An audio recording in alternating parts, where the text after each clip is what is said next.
Okay, so Burnice's off-field attack, Afterburn, can crit. So we want to test out a Burnice that is running a mix of crit and Anomaly against a purely Anomaly-focused Burnice. So my crit Burnice is running 43.4% crit and 117% crit damage. And she's also rocking 261 Anomaly Proficiency. So 300 AP is the breakpoint for the full 30% Afterburn damage bonus, so we're missing about 4% using this build. But that's because we're running a crit rate D4, so let's see if that can make up for that missing 4%.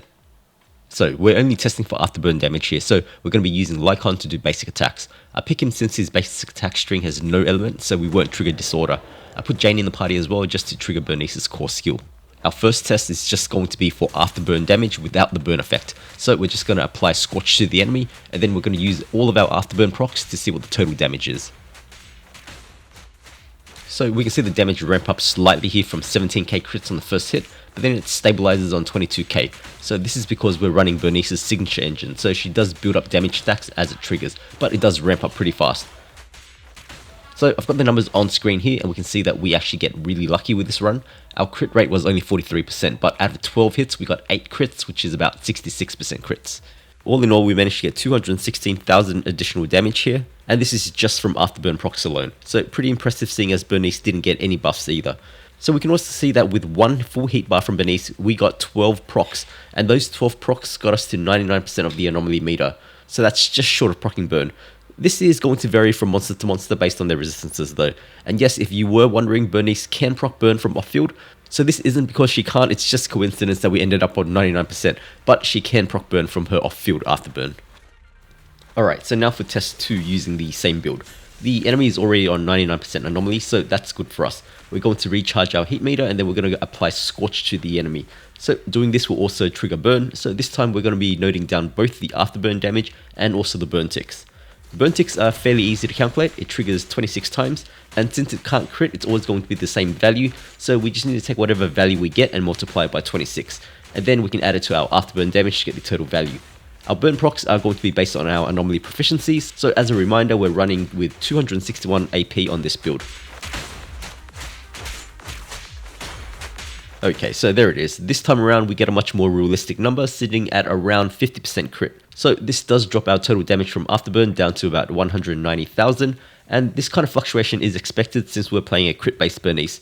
It's pretty hard to get a good crit on her. If you're running with really godlike disc, you can probably hit maybe 60% before buffs, and then after that, you're going to need to rely on things like Nicole's E6 or Ben's crit buff if you want to bring it higher. And so our total damage with burn is 400k, with the burn damage equaling the damage that we got from the afterburn triggers. Now onto our second build. This is going to be our full anomaly proficiency Burnice. She's pretty much got no crit at all, running just the base 5% crit rate. Our anomaly proficiency though is at a very respectable 407. And because we don't need to hunt for double crit disc anymore, we can instead invest that into attack percentage, which does bring our attack up to 2,800 compared to our previous build, which only had 2,500. And so for the tests themselves, we're going to be doing the exact same thing that we did last time. Our first test will be against a level 70 Fabuari, and we're starting on 0 anomaly, and we're going to trigger Scorch, and then we'll just wail away using Lycon.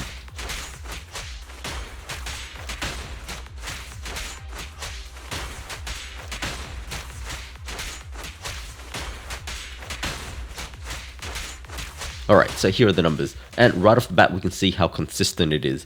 We've got some damage ramp up at the start due to our light cone, but once that was done, we're sitting at a stable 11k a proc here. So that's much less than the crit Burnice, but that's to be expected. Crits affect Afterburn, while Anomaly Proficiency does not. The only thing AP does for Afterburn is affect the core skill breakpoint that gives us 30% damage bonus. We didn't hit this breakpoint with the last build, but we were pretty close with just 4% missing. So because of this, our AP Burnice only did 140k with Afterburn compared to the 200k we got from crit Burnice. So that's about a 35% difference. And so now onto the second test for this build. So just like last time, we ended on 99% anomaly. So we're going to toss out a single attack to apply Scorch and Burn, and then we're going to hop back over to Lycon to attack. And just like last time, we'll be tracking both Afterburn procs and also the dot damage from Burn, which this time we can see is much higher, sitting at about 13k a tick compared to the 8k per tick that we got with the crit Burnice.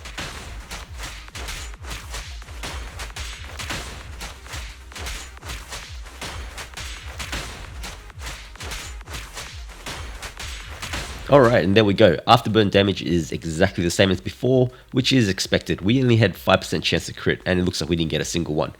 Burn damage on the other hand, wowzers. 13,230 damage per tick for 26 ticks results in a massive 340,000 damage.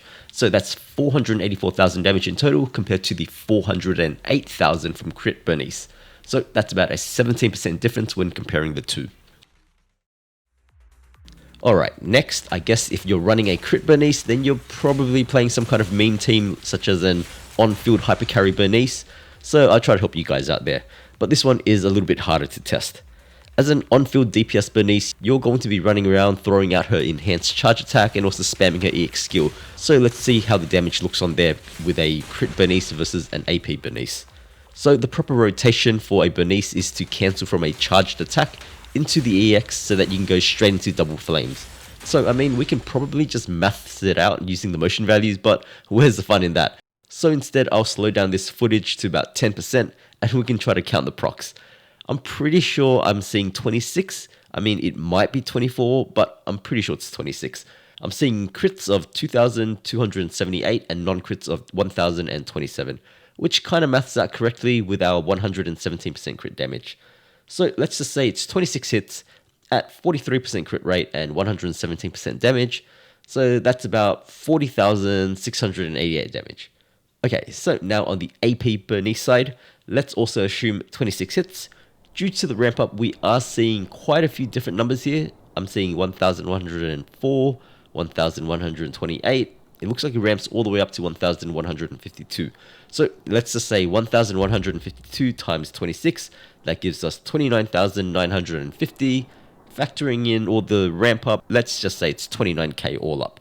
So 29k versus 40,600. That's about a 33% difference. So, I mean, that difference is pretty much bang on with our afterburn damage as well. And then factoring in the burn procs, we're likely going to be getting the same results as before. So, what's the takeaway from here? I think that AP Burnice wins hands down. You have to remember that we're doing these tests with a Lycon that's performing neutral damage, so we're not getting any disorders either. If you're running Burnice, you're likely going to be pairing her with a second element, so the damage that results from all of the disorders is going to benefit far more from that extra AP that we have on Burnice than we would be getting from crit. On-field crit Burnice is probably fine. The game itself isn't very hard, so there's no harm in having a little bit of fun with it. But is she better than AP Burnice? No. The answer is no.